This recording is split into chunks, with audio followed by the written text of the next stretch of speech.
จ๋า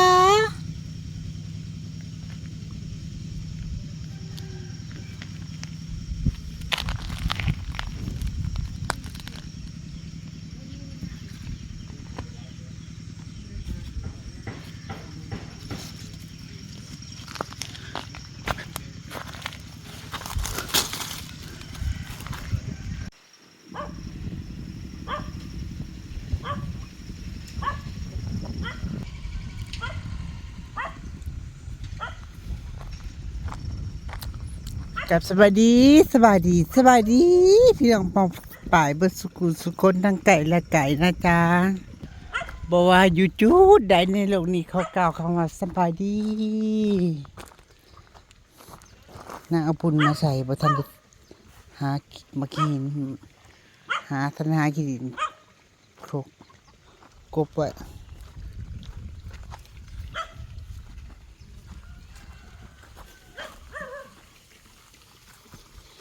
ต้นบกฮุ่งเรืองัวกัดใหญ่ต้นเดียวโคโลพี่น้องโอ้พอย่างเข้ามาพี่น้องป่าพวกนางก็ดีใจพุ่นน่ะพวกนางดีใจวุดวัดวุดวัดวุดวัดอยู่เพิ่นดีใจเนาะบ่มี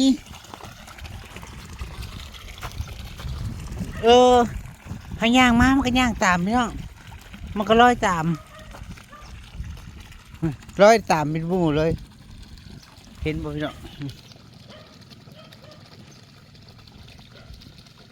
น้ำจะเคี้ยวแล้วห้าวตามพวกเพิ่นก็ย่างตาม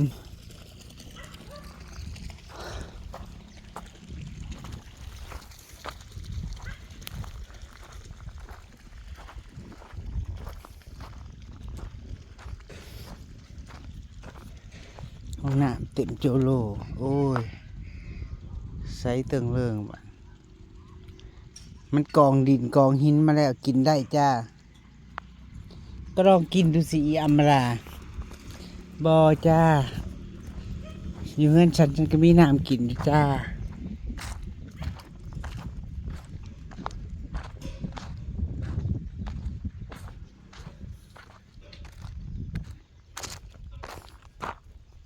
เดี๋ยวโครงมุงหลังคาเรียบร้อยเขาก็สิย้ายมันอีกเขาหลังสงกรานต์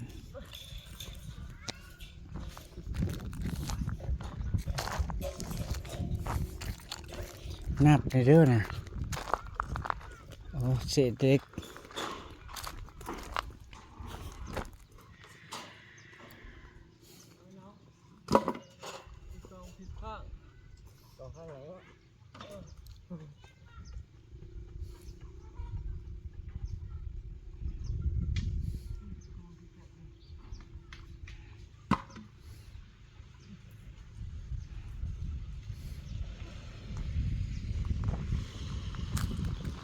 เศษเล็กเศษลาแต่ที่คนมายังขายเวียดเนี่ยมันแลกครุแค่ขี้เกียจน่าจะมาเห็นของน้ำได้นะ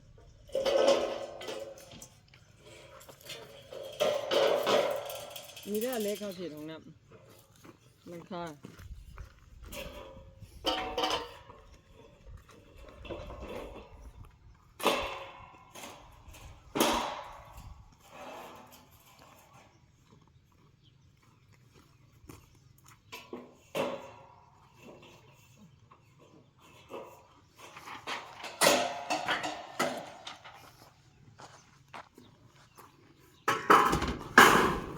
เลขข้าวหนาเฮือนเลยมั้ง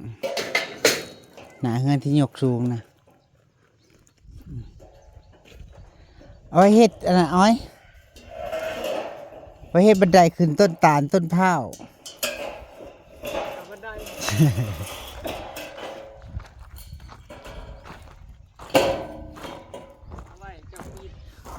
รถไฟนะรถไปเดินบ่มีเกาะบ่มีทางเท้า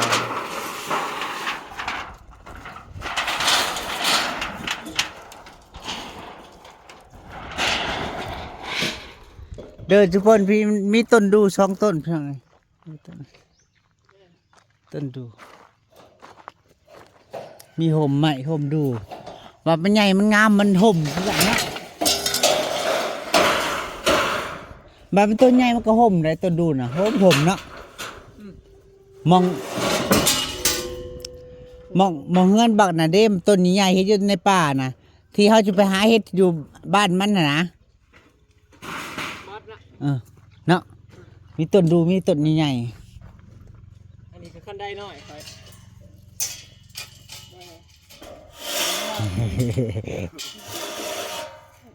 ป บีบต้น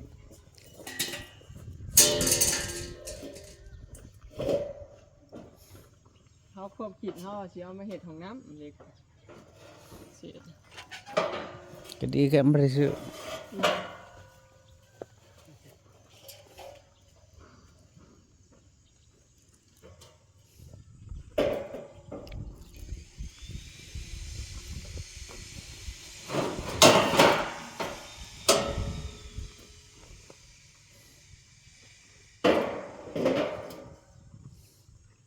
เล็กกับส่วนร้ายก็เขาก็มีแต่จอดต่อกันเลย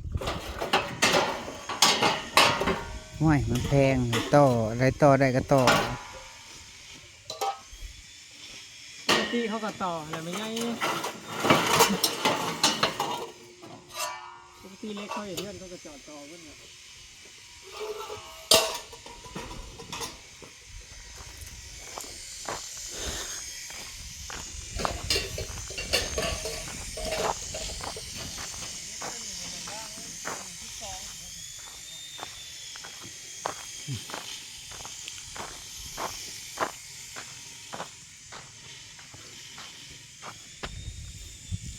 หน้าดินของนางที่สูงกว่าทางนี้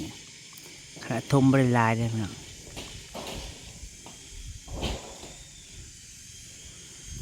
ซึ่งกันพี่น้องตรงข้ามกันเป๊ะเลยระหว่างเฮือนอำมาลากับเฮือนบ่ออ้อยนะเด้อสิแลกจำสิแทกตามมุมเลยมุมเสาแหลกเสลียกันนิดเดียวเสลียงกันนิดนึง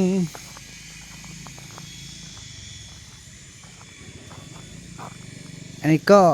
ของนางพี่น้องก็หาวของนางเห็นเค้นเม่นอยู่บอกว่าเอาเข้าไปเก็บไปไว้สิไว้อ้อมนู่นอ้อมนี่ยายรวยว่าอยากได้พี่น้องซาร้อยบอกว่าอยากใส่ทั้งนั้นใส่หน้าบ้าน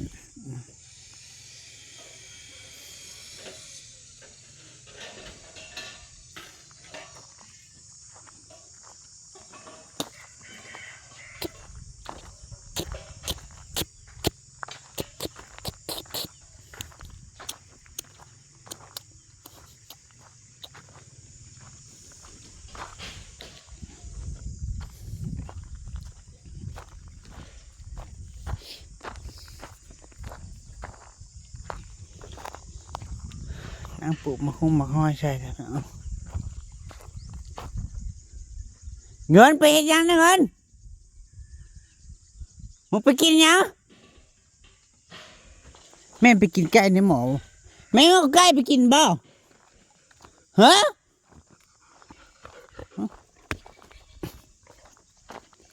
แม่ไปกินไก่อยู่จักอีเงินกินเอาไก่ไปกินในแคบหมอครับไงนะได้เรียบร้อยแล้วเพื่อน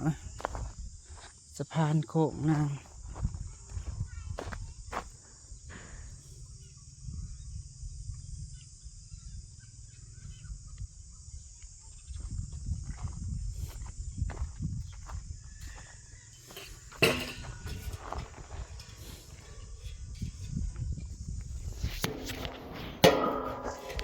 เขา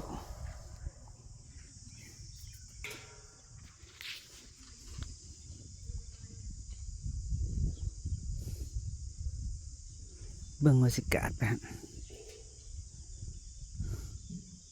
กาดยาวไม่กาดยาวบ้านจะเป็น3 แผ่น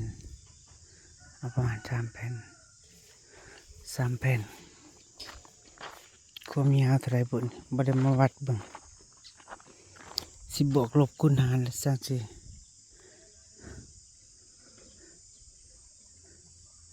ไปปักซองแล้วก็ซื้อลงมาเลยจะเอเรียบร้อยแล้วห้องน้ำนั่ง50%แล้วก็น้ำก็ตัวโลอยู่จ้ะหลายคนก็ว่าให้เขาเทถมปลูกพืช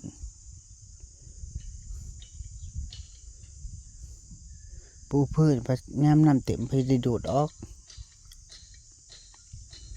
มันก็ซึมเขาขางบอกให้มันซึมขึ้นมาซึมเขาขางแน่เลยซึมลงพืชมันขึ้นมานั่งทำซากอยู่50ก็คือเอาออกก็ดีบ่ออกก็ดีมันจะซึมออกโอ้ยปวดหัวดินำออกบ่อไก่อยู่ประมาณประมาณ10 เมตรของไก่อะไรเงี้ยจากมุมนี้หาบนนั้น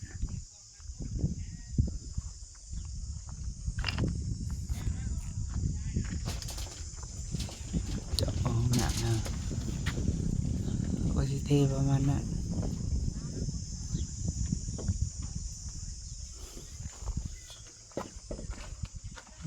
คุมกวางก็ประมาณนี้พอดีนะพี่น้องพอดีเบิดนัดได้ใส่ลูกแก้วปองลมสองบ่อหนึ่งมันบ่มีก็เลยได้2 อัน2 ก่อนมันบ่มีก็เลยได้2 ก่อนใส่ลูกแก้วหา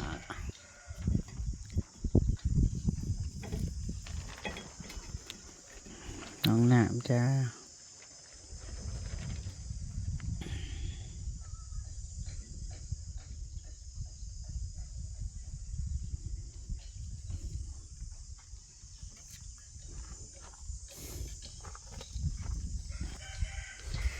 ทางทิศตะวันตก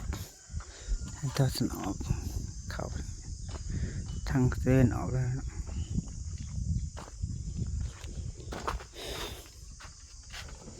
ตำมักแตงไม่กินก็กินบ่เวิร์ดช่ำ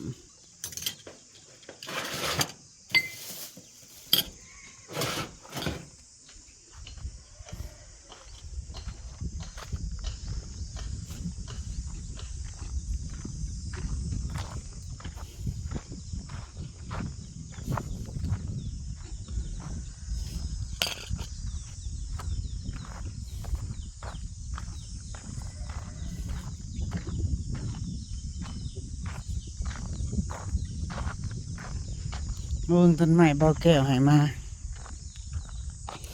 จะรอดไหมเนี่ยเด้ฟื้นแล้วกำลังแตกกิ่งแตกใบแล้วจ้า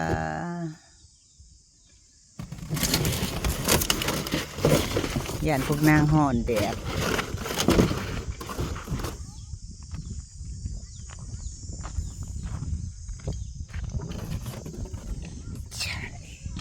งัวกัดบนนี้นะ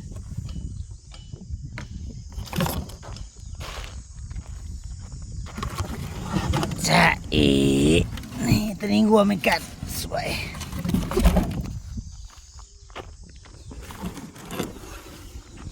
จ้าสวย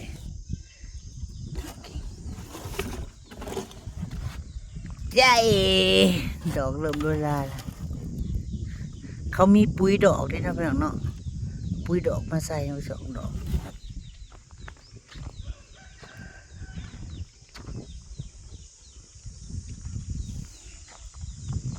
เห็นอ้ายเพิ่นแท็กมาสัตว์แท็กมาบอกว่าอันนี้มันใกล้เป็นบ้านหรือเปล่ามันแตกมันต้นใหญ่ก็ประมาณเม็ดกว่าจากเหงามันกันจะมานี่ไปสิเพื่อยไปทั้งนั้นทั้งเขาอีกไว้นี่แหละมันเป็นได้ดอก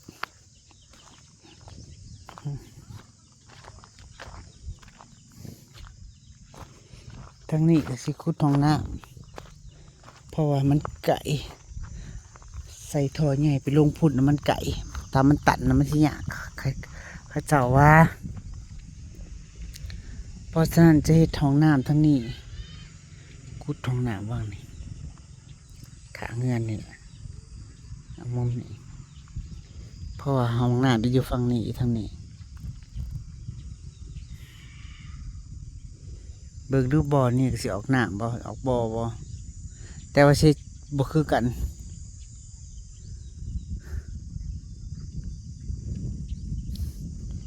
ถาบ่อสินี่มันไก่อยู่สิลองเทพื้นดูน้ำซึมบ่ซึมเบิ่งก่อน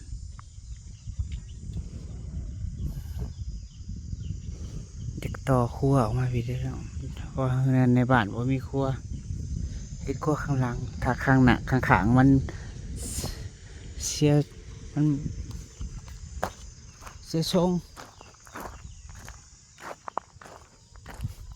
ก็เลยไม่เฮ็ดข้างหลังต่อห้องโถงมาอีกจะหาเม็ด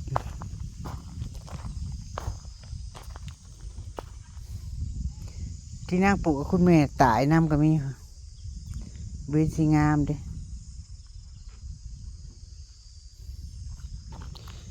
เก็บไปใส่ไข่เจียวกันนะที่ทอดไข่เจียวกินก็เขาเบาแป๊บเดี๋ยวเบาแป๊บมาเล่นน้ำอีกแล้ว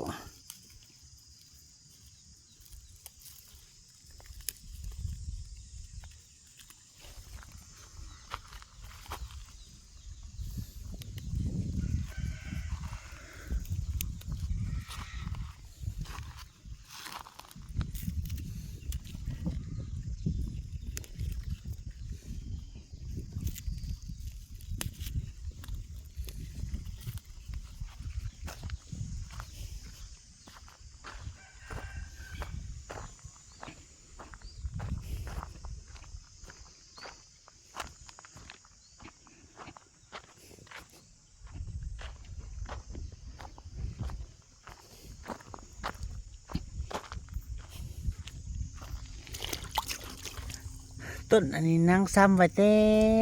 ลงดำนาพวกพี่น้องนางก็เลยขนมาสิปลูกให้มันเป็นพุ่มน้อยๆพุ่มไผ่พุ่มมันเด้เนาะโอ้ยพี่หาต้มสู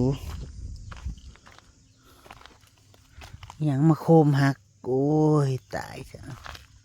ต้นมะเขือนางนี่นะสิรอดบ่รอดสิได้กินบ่ได้กินบ่หาเงินก็ได้มากินไก่ในหม้อนี่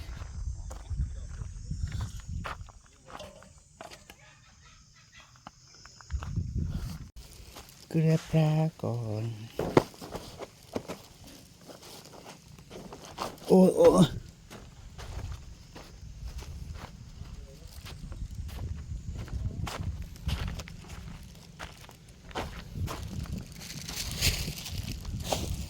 ต้นโหระพาอะไรนี่มาเจาะหูลงนี่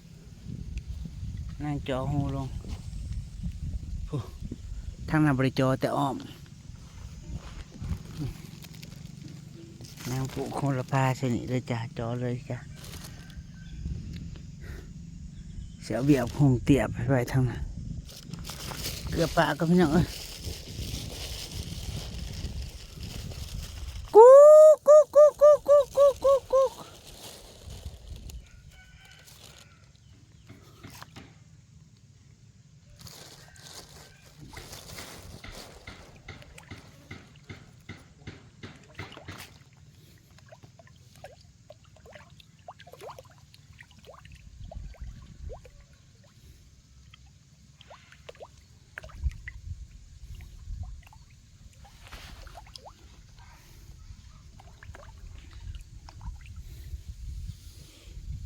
เพียงปลานิน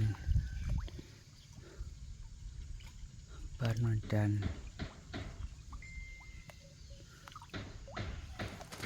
เดี๋ยวที่ไปเกลือฟังแล้วนั่น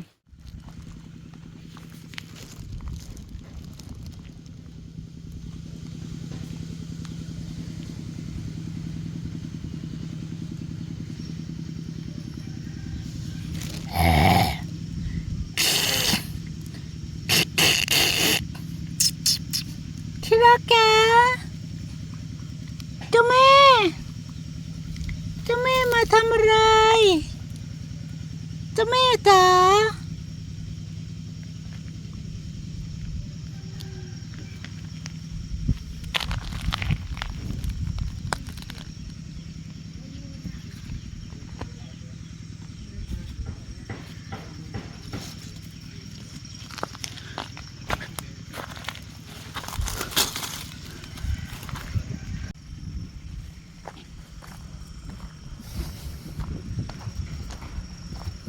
มาเกลือฝั่งนี้อีกเจ้าเลิกจากหน้าดินลงมาตะพังเลิกบัวผักตบมากินลูกมากินเร็ว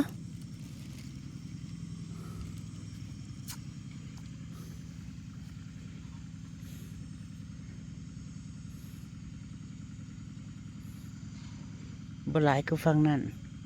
เพิ่งพากันไปโฮมผู้เบิดแล้วบ่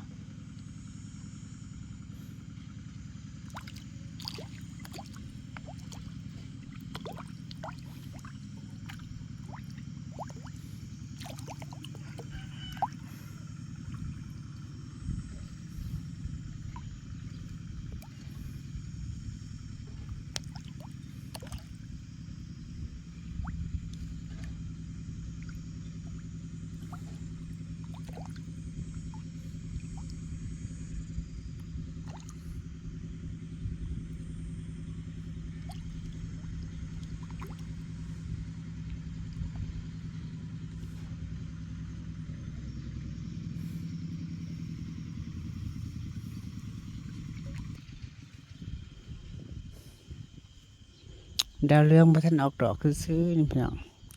ดาวเรืองออกดอกนี่ก็สวยงามทางนี้สิเป็นขลุก็คือว่าเดี๋ยวดอกกระเจียวมันแทงยอดขึ้นมาข้างฝั่งในจะเป็นดอกไม้ฝั่งในนั่งใส่ดอกไม้ข้างนอกเป็นต้นไม้ทางเขาก็จะเป็นต้นไม้อันนี้ว่านในได้นางเอาปุ๋ยโรยมากินที่เกิดบ่เกิดแน่บ่นี่ได้พี่น้องน่าสิเฮ็ดความคิดของนางเนาะนางสิปลูกบวบพี่น้องเอาบวบหอมมาเลยล่ะ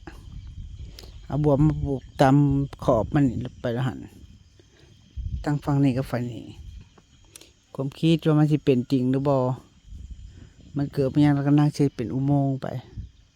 อุโมงค์ยาวอุโมงค์ทางหมึกบวบเข้าไปหมักบวบหมักแปะมันขึ้นสูงมันบ่สูงบ่เป็นเครือสูง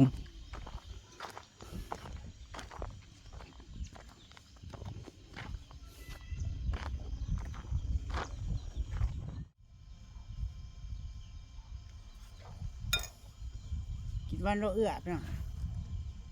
วันโลเอื้อนางฟีดไว้ไงแต่คนมาแจกมวยนี่กินนะกินอ้วนกระชังมันหยาด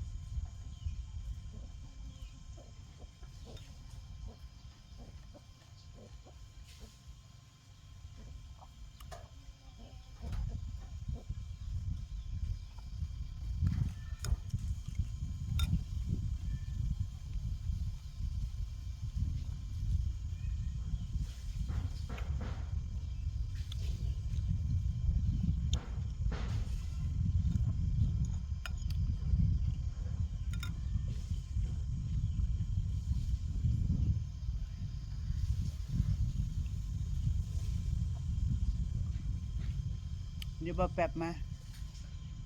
เป็นเลิกงานเปิดขึ้นมาเลยมากินข้าวแรงที่กันนะ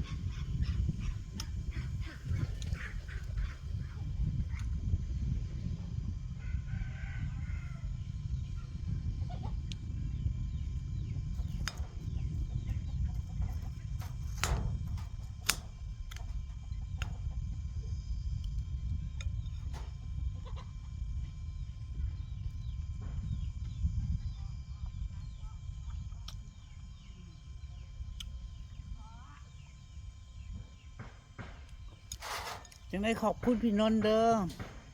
เมื่อคืนเลี้ยงเบียร์เล็กหน่อยเลี้ยงเบียร์นั่งบริกินเบียร์เมื่อคืนบริกินมาใต้รถนะตั้งแต่เมื่อคืนอายเพิ่นเลี้ยงเบียร์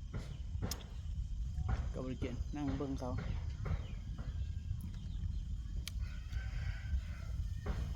เบียร์มันสะบัน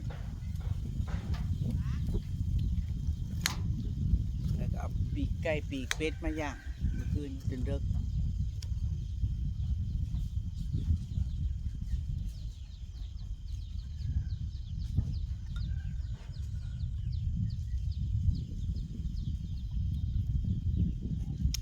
แล้วมันนี่อ้ายเพิ่นก็เลี้ยงเป็ดอีก แต่นางอ่านแชทเพิ่นซ่าเอาไปแชทมาทางไลน์นางอ่านแชทซ่าแล้วก็แชทมาแต่เช้าจ้ะจนว่านางเฮ็ดก็ขอให้สร้างแล้วจังเลยอ่านคือมานู่นนี่นั่นเด้อ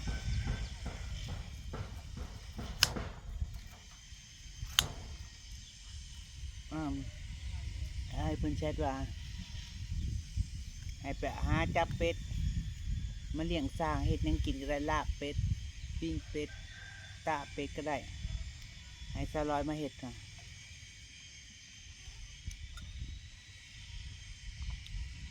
เป็นมื้อหน้ามื้ออื่นวันหยังล่ะนี่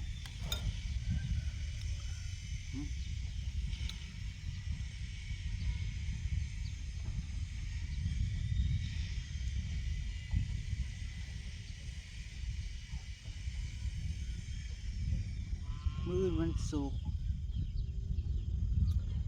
วันเสาร์ก็บอกจะเอาเป็ดมาปิ้ง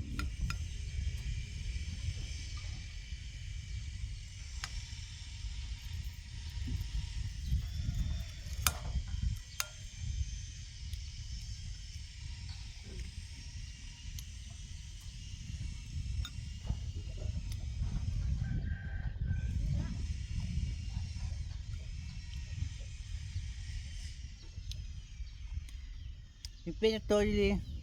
ๆเป็ดบ่มีไปขายบ่เป็ดเดลี่กับเป็ดเบิดเด้อพี่น้องขึ้นเบิ่งอีกเซิง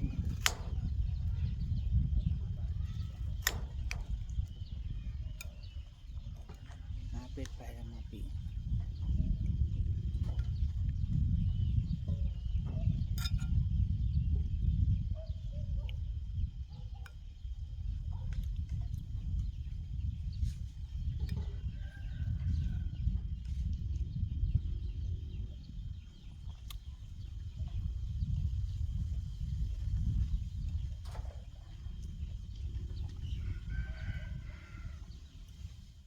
มันรับพระจากพระจาสวัสดีค่ะสบายดี